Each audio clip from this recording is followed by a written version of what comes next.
तो सत्ता में रहकर, मंत्री पद पर रहकर आजम खान कैसे ओब्लाइज करते थे कि करोड़ों का फंड आ जाता था? ये बता दीजिए, अगर ये सवाल बड़ा लगे तो। देखिए, आजम साहब ने कोई हवा महल नहीं बनवाया अपने लिए। आजम साहब ने नहीं क्या बनवाया, ये सवाल ही नहीं है मनोज जी। क्यों नहीं सवाल है? नहीं सवाल फंड को लेकर है। कौन सा फंड? सवाल फंड को लेकर है। करोड़ों के डोनेशन आ रहे हैं, क्यों आ रहे हैं, कहां से आ रहे हैं? 200-250 करोड़ खर्च हो गए साहब, उसकी डिटेलिंग नहीं दी जा रही है। आप अगर सवाल पूरा कर लें तब मैं जवाब। हाँ, मैं सवाल पूरा हो गया, बोलिए। और पूछ लीजिए, कुछ रह गया? नहीं बोलिए, उसके बाद पूछूंगा, सवाल बहुत है। अच्छा ठीक है। देखिए, आजम साहब ने यूनिवर्सिटी बनवाई है और यूनिवर्सिटी के लिए फंड आए थे।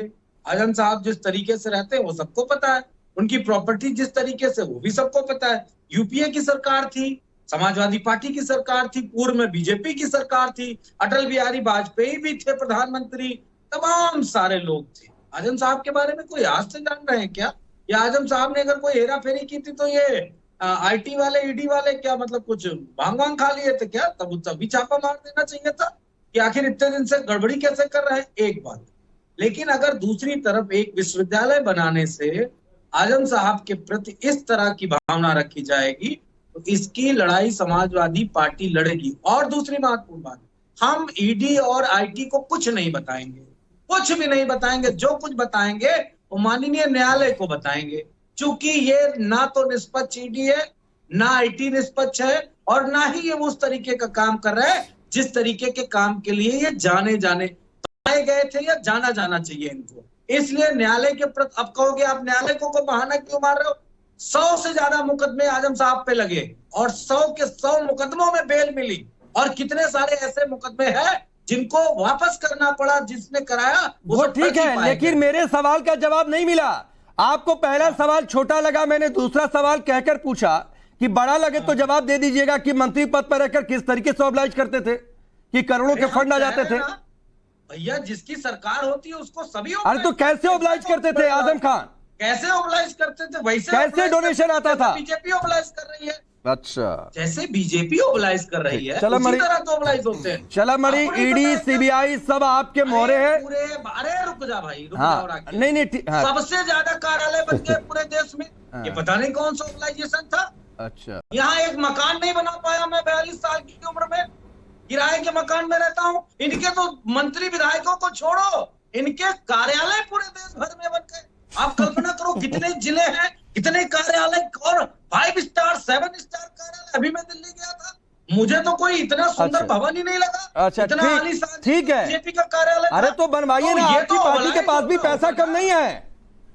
आपकी पार्टी के पास भी पैसा कम नहीं है, दफ्तर बनवाइए, क्या दिक्कत है? चलिए शलमड़ी, ईडी, सीबीआई, आईटी सब आपके मोहरे हैं। न्यायालय ठीक है, अच्छा ठीक है, जवाब दे लीजिए शलमड़ी। हमारा निजी कुछ नहीं है राकेश जी। अच्छा, वो हमारा जो है 99। अरे तो शलमड़ी का भी निजी नहीं है, जो बीजेपी का फंड होगा शलमड़ी का भी निजी नहीं है। चलिए अब जवाब दीजिए। पूरे देश पे ठीक और हुकूक जमाए बैठी है, इसमें क्या दिक्कत है भाई? शलमड़ी त्रिपाठी, आजम साहब को लेके जिस तरीके की जांच करनी कर लो, कोई कसर मत छोड़ना, क्योंकि बाद में हम नहीं छोड़ेंगे कसर। अच्छा, याद रखिए। चलिए शलमड़ी, धमकी भी आ रही है। खाल भी नोच। चलिए ठीक है मनोज यादव जी, हो गया प्लीज, आपने धमकी भी दे दी शलमड़ी। चलिए शलमड़ी, बाल की खाल हम जांच करेंगे, ठीक है, जब कभी मौका मिलेगा। ठीक है। देखिए राकेश जी, इन धमकियों से वो लोग डरते हैं जो पब्लिक का पैसा लूट के, गरीबों का पैसा चूस के, गरीबों की संपत्तियां हड़प कर जो लोग अपने तमाम विश्वविद्यालय बनाते हैं, वो इस तरह की धमकियों से डरते हैं। आजम खान साहब ने जो विश्वविद्यालय बनाया उसको लेके कम से कम 150 मुस्लिम परिवारों के लोग हाईकोर्ट गए, इलाहाबाद हाईकोर्ट गए।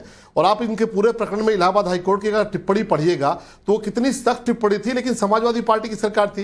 इलाहाबाद हाईकोर्ट ने कहा कि जिस प्रकार का अत्याचार, जिस प्रकार का अन्याय हो रहा है इन परिवारों के साथ, वो लोग किस प्रकार का अत्याचार सरकार ने उस पर कार्रवाई नहीं कर रही है। आखिर क्या कारण है कि आजम खान को इतना प्रेशर मिला हुआ है? तो जो लोग डरते हैं, जो लोग चोरी करते हैं, जो लोग बेईमान किस्म के लोग होते हैं, वो धमकियों से डरते हैं। भारतीय जनता पार्टी का कोई सिपाही डरता नहीं है, और इस प्रकार का विलाप भी करते हैं। देखिए विलाप कर रहे हैं, किस प्रकार का विलाप कर रहे हैं, इसी प्रकार के विलाप करते रह जाएंगे। जनता ने, उत्तर प्रदेश की जनता ने 2 बार सबक सिखा दिया। ऐसी स्थिति में आ गया कि इनोवा पार्टी इनोवा पार्टी से भी तब्दील हो गए, इसी भाषा पर, इसी संस्कार पर, इसी चरित्र पर और इसी प्रकार की धमकियों पर। मनोज जी प्लीज आप लगातार बोल रहे हैं। मनोज यादव जी प्लीज सुन लीजिए, शलभ मणि अपनी बारी का इंतजार कर रहे थे तो लगातार मत बोलिए, कुछ गड़बड़ लगे तो एक लाइन फिर भी ठीक है, प्लीज सुनिए उनको।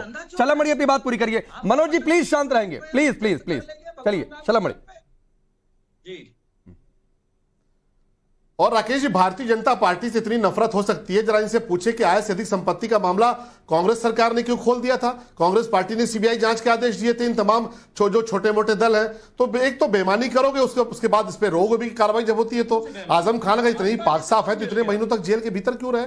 और सबसे बड़ी बात है कि कोर्ट से बढ़ के कुछ नहीं है। अगर आपको लगता है कि आपके खिलाफ अन्याय हो रहा है तो जाइए कोर्ट के भीतर, जाके अपनी बात रखिए, लेकिन कोर्ट के भीतर भी लगातार आपके खिलाफ कार्रवाई हुई और उसके बाद जब आपकी बेईमानी पकड़ी जाती है, आपकी चोरी पकड़ी जाती है, तो आप पॉलिटिकल एंगल तलाश के उसमें बचना चाहते हैं। तो उत्तर प्रदेश की जनता बहुत बखूबी समझती है और यही कारण है कि रामपुर के चुनाव में हराया है, बुरी तरीके से रामपुर का चुनाव भी हार के है, जिसको ये मानते थे कि समाजवादी पार्टी का गढ़ है, वहां पर भी उत्तर प्रदेश की जनता ने, रामपुर की जनता ने अपना निर्णय सुनाया है।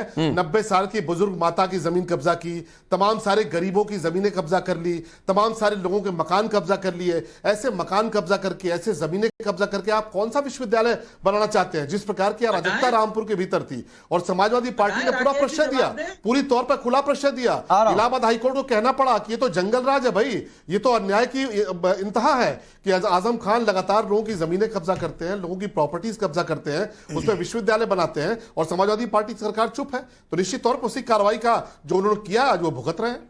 मनोज यादव जी, कई शिकायतें हैं, सरकार ने भूमाफिया घोषित कर दिया आजम खान को, तो जमीनें तो कब्जाई ना। बिल्कुल सही सवाल किया राकेश जी, धन्यवाद दूंगा आपको। बिल्कुल जरूर से जरूर कोई बात रही होगी तभी सरकार कार्रवाई कर रही है। अभी 15 दिन पहले कौशाम्बी का वीडियो आया, खबर आई राकेश जी कि एक उत्तर प्रदेश में हारे हुए उप मुख्यमंत्री, उनका बेटा पूरे ग्रामवासियों की जमीन कब्जा कर रहा है। वहां आंदोलन हो गए, किसान धरने पे बैठ गए और वो जमीन कब्जा भी कर ली।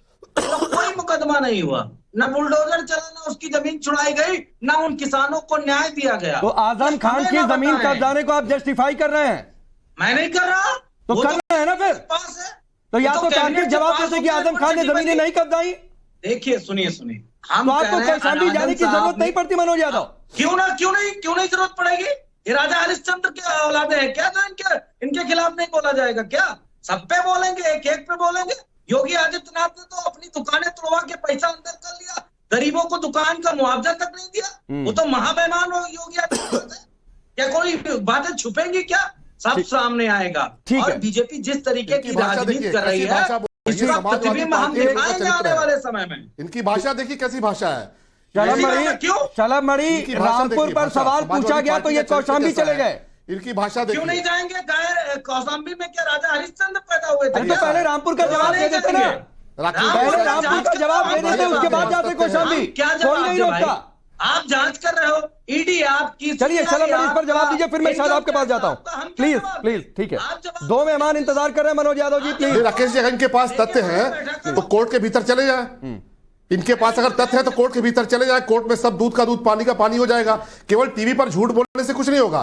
टीवी पर झूठ बोल के अपनी चोरी छुपा नहीं पाओगे। ये सबको पता है कौन चोर है, किसने चोरी की है, किस पर ईडी है, किस पर सीबीआई है। ये झूठे आरोप लगाकर चोरी छुपा नहीं पाएंगे। आपकी चोरी जग जाहिर है, पूरा देश जानता है, पूरा प्रदेश जानता है। और अगर दावे में दम है तो मैं चुनौती देता हूं, कोर्ट के भीतर जाइए, कोर्ट के भीतर जाके अपनी बात साबित करिए। लेकिन चोरी पकड़े जाने पर चोर चोर चिल्लाने वाले को लोग सबसे बड़ा चोर समझते हैं और सब जान रहे हैं कौन चोर है।